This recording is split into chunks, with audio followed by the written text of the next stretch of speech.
my name's Noel, I'm a psychotherapist. Welcome to my YouTube channel. Do subscribe while you're here. Nice to have you here. If you're watching this on my website, click on the blue link about the email details and just enter your details and I'll send these videos and blogs to you on a regular basis. Short video today to think about relapse from recovery from addiction or codependency. They often go together.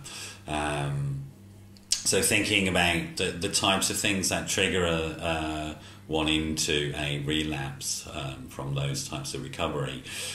We typically break them down into people, places, things and situations.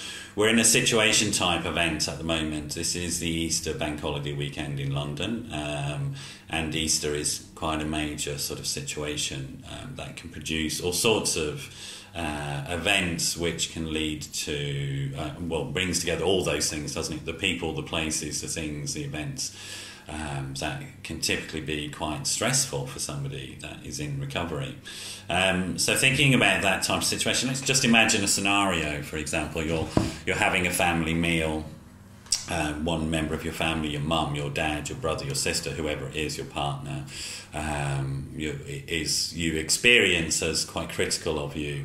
Let's say you're in recovery from using alcohol. At other times, the fact that there's a bottle of wine on the table for a meal doesn't really bother you, but the fact that it's in this particular situation where your family are around a particular person who causes you stress because of the way they might talk to you, and you're feeling and wanting them to change and stop being critical to you, that particular combination of factors may make you more open to the idea of reaching out for a drink, because that was your old habitual way of dealing with the feelings of embarrassment or shame or anger, whatever those feelings are that you're finding difficult.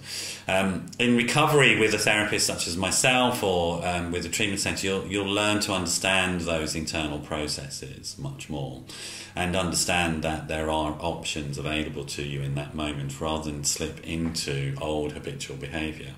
I think one of the biggest options that we often teach you is this thing here. Yeah, we've all got them, they're called phones. To fill your phone with loads of numbers of people that you can call in situations like that.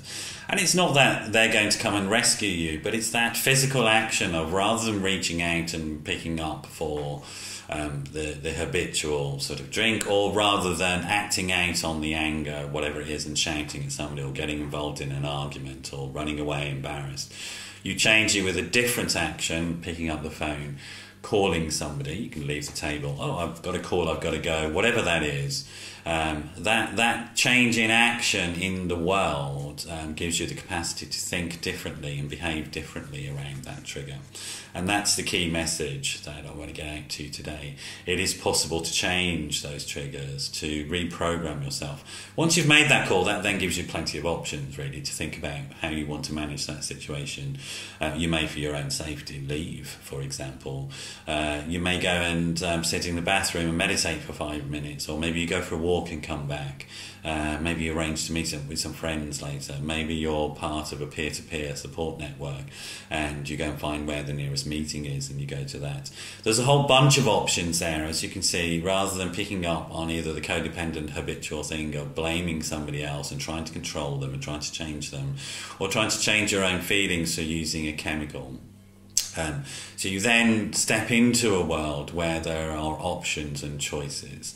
And really that's the message I want to get out to you, that during this period of time, if you can drop some thoughtful action into those triggering moments, you'll discover a bountiful world of options available to you, and there is absolutely no need to go back on old habits and old behaviours.